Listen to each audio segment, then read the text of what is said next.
Ini adalah bentuk ironi yang tidak bisa diabaikan. Prabowo Betul lah, memahami ini bahwa betul loh, Indonesia guys. harus maju secara berkelanjutan. Tetapi ia juga tahu siapa yang berbicara dengan jujur dan siapa yang hanya bermain citra. Kita bersinar, BDT buka mata dunia, Sabah dan Indo satu frekuensi sama irama silaturahmi lewat video kita terus maju. BDT Channel, reaksi bikin bersatu. Assalamualaikum kumaha damang guys, sampurasun sarang wilujeng sumping ke channel Abdi. Saya BDT dari Borneo Sabah akan menemani kawan-kawan semua dalam episode reaction kali ini. Dan hari ini guys, kita akan nonton satu video yang menurut saya sangat menarik guys. Indonesia di mata Amerika Serikat guys. Kenapa akhir-akhir ini guys Amerika Serikat begitu tertarik sama negara Indonesia ini? Padahal sebelumnya kan kurang tertarik. Jadi kita akan nonton video ini. Moga kawan-kawan suka dan terhibur dengan video yang saya yakini nanti. Pastikan kawan-kawan nonton sampai tamat agar tidak terjadi sebarang salah paham. Dan ojo lali guys di subscribe channelku. Jangan lupa klik like, komen, dan share video ini. Moga kawan-kawan yang menonton juga berada dalam keadaan yang sehat, dimurahkan rezeki, dipermudahkan segala urusan dunia dan akhirat. Amin ya rabbal alamin. Tanpa buang-buang waktu, let's go kita nonton video ini.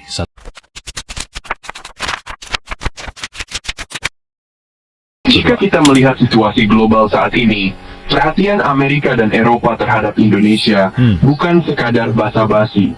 Mereka sadar bahwa Indonesia bukan lagi negara pinggiran yang bisa diabaikan. Dengan populasi lebih dari 270 juta jiwa dan ekonomi terbesar di Asia Tenggara, Indonesia adalah pasar yang sangat potensial. Ditambah lagi, posisi strategis Indonesia di jalur perdagangan dunia menjadikannya pemain kunci dalam geopolitik global. Tidak mengherankan jika negara-negara barat mulai merapat, termasuk kepada Presiden Prabowo Subianto. Namun pertanyaannya adalah, siapa sebenarnya yang lebih membutuhkan siapa dalam hubungan ini? Amerika dan Eropa berbicara tentang kerjasama, negosiasi perdagangan bebas, dan investasi.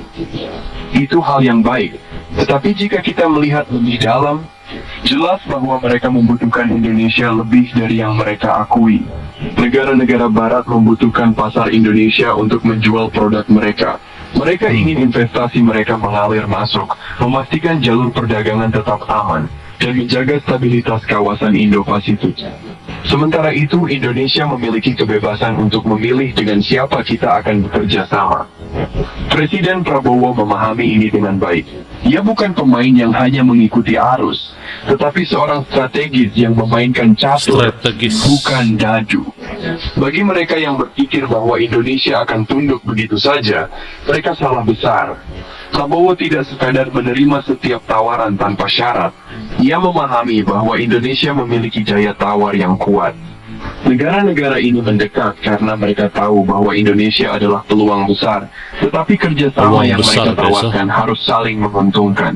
Kita tidak boleh hanya menjadi pasar konsumtif, sementara mereka meraup keuntungan besar. Dalam urusan pertahanan, Amerika dan negara-negara Eropa seperti Prancis, Jerman, dan Inggris menyambut baik modernisasi militer Indonesia. Namun, mari kita jujur, mereka ingin Indonesia menjadi kekuatan yang cukup kuat untuk menghadapi pesaing mereka, terutama China. Meskipun mereka tidak menyatakannya secara eksplisit, motif ini terlihat jelas. Prabowo memainkan peran ini dengan cermat. Ia tidak hanya berkomunikasi dengan Amerika dan Eropa, tetapi juga dengan Rusia dan negara-negara lain. Ini adalah pendekatan yang cerdas. Dalam dunia geopolitik yang penuh persaingan, Indonesia tidak bisa hanya bergantung pada satu pihak. Kita harus memainkan peran di semua meja, mengambil manfaat dari semua sisi. Jika Amerika ingin kita menjadi sekutu, itu bagus. Tetapi kita juga tetap membuka pintu untuk Eropa, China, dan Rusia. Itulah yang luar biasa guys. Satu ketika dulu Indonesia ini tidak pun dipandang oleh Amerika, tapi sekarang Indonesia ini sudah menjadi perhatian guys. Karena di bawah kepimpinan yang luar biasa Bapak Prabowo, ini menjadikan lagi Indonesia ini sebagai satu aset yang sangat luar biasa untuk dijadikan teman guys, ataupun negara yang bersekutu gitu. Itu bagi saya luar biasa sekali. Indonesia menaikkan ranking negara mereka tanpa menggunakan bantuan daripada negara-negara luar tahu. Cuma bergantung kepada kepala-kepala negara mereka seperti Bapak Jokowi dan juga Bapak Prabowo ini. Luar biasa sekali Indonesia. Jadi bayangkan kalau di masa hadapan nanti Indonesia menjadi sebuah negara yang begitu ditakuti. Saya rasa tidak mustahil untuk Indonesia menguasai pasaran ekonomi dunia nanti, sebab semua bahan-bahan mentah ada di Indonesia guys. Jadi Indonesia ini sangat-sangat kaya guys. Itu garis besar daripada yang dinyatakan inilah. Jadi sumber daripada Indonesia itu tidak pernah habis guys. Itu kalau menurut pendapat saya pribadi. Nanti di ujung video saya buat komentar lagi.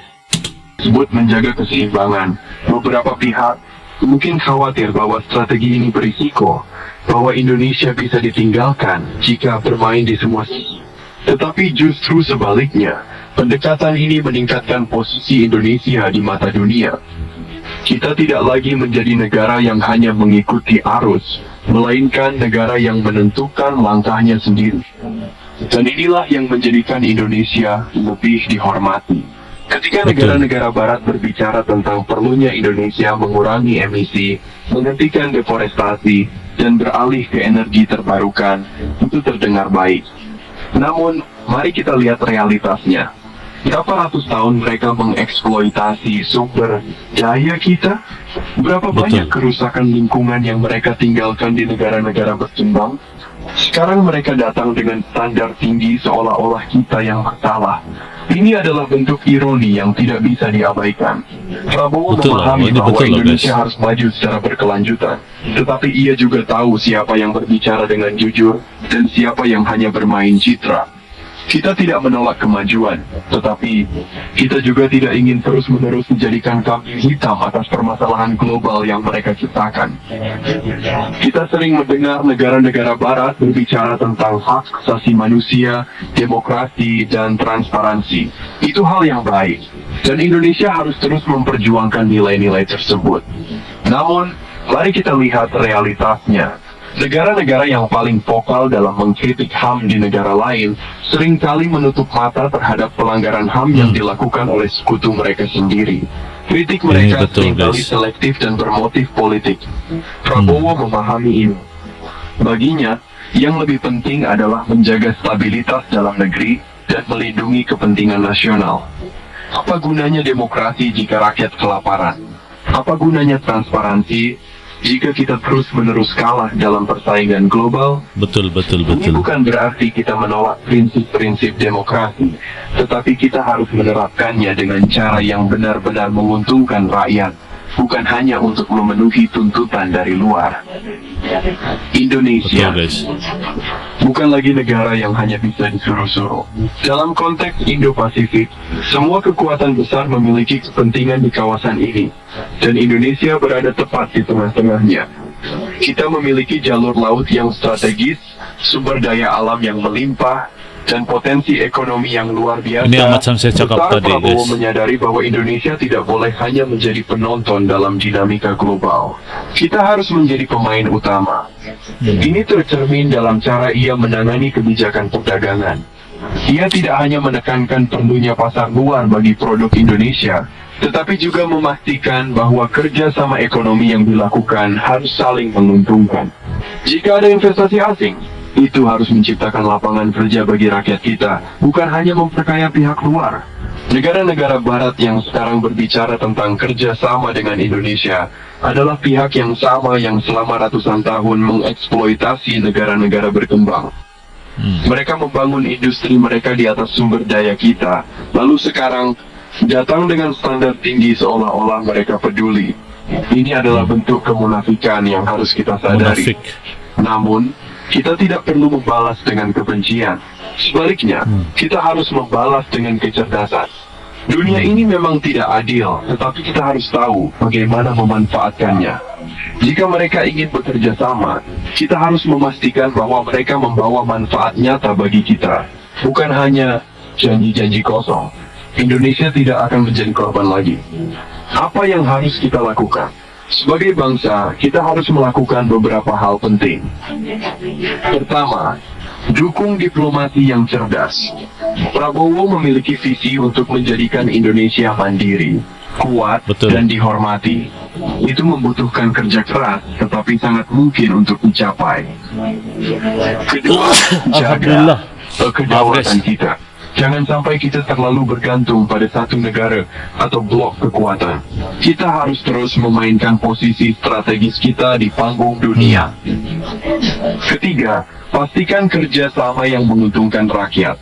Jika ada perjanjian perdagangan, itu harus menciptakan investasi yang membuka lapangan kerja. Jika ada kerjasama militer, itu harus memperkuat pertahanan kita, bukan hanya menguntungkan pihak luar. Prabowo sedang membawa Indonesia ke level yang lebih tinggi. Ia tahu bahwa ini bukan tugas yang mudah, tetapi ia juga tahu bahwa kita memiliki potensi besar.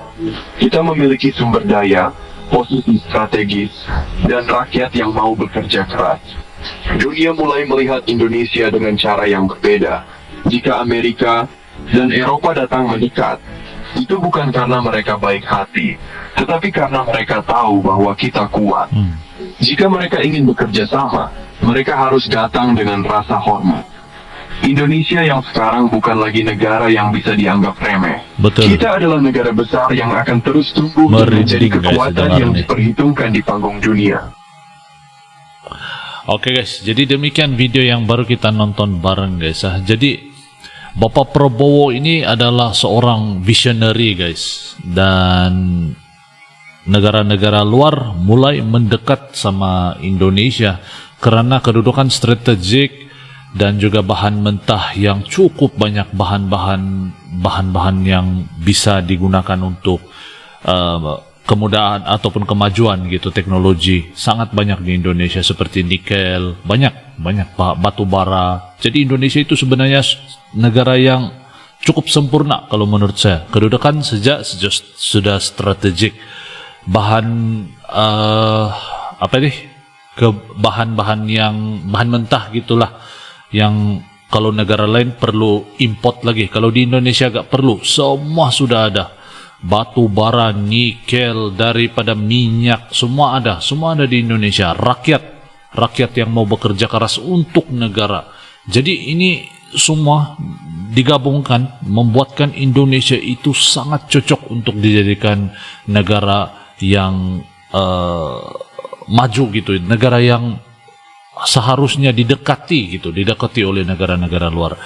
Jadi kalau menurut pendapat saya, mungkin 10 atau 20 tahun lagi daripada sekarang, Indonesia ini bakal menjadi sebuah gergasi di Asia ini guys, di Asia Tenggara gitu. Jadi ini yang membuatkan negara-negara luar mau merapat sama Indonesia. Padahal dulu mereka tidak pun memandang Indonesia, tapi sekarang Indonesia ini sudah bangkit, terbang, Garuda yang sudah mulai melebarkan sayap, terbang di atas angkasa. Jadi tidak mustahil satu masa nanti Indonesia bakal menjadi gergasi di Asia Tenggara. Oke guys, jadi sampai di sini dulu video dan pendapat saya tentang video ini. Apa pendapat kawan-kawan? Sila komen di ruangan komentar di bawah. Kalau ada kesilapan saya bertutur, mohon maaf. Dan kalau ada kalian mempunyai pendapat sendiri, silakan komen di ruangan komentar di bawah guys. Oke, jadi sampai kita ketemu di episode akan datang. Sampai jumpa. Ojo lali guys di subscribe channelku. Sampai kita ketemu lagi. Assalamualaikum, salam Nusantara good people. Yo teman-teman, ojo lali di subscribe yo channelku.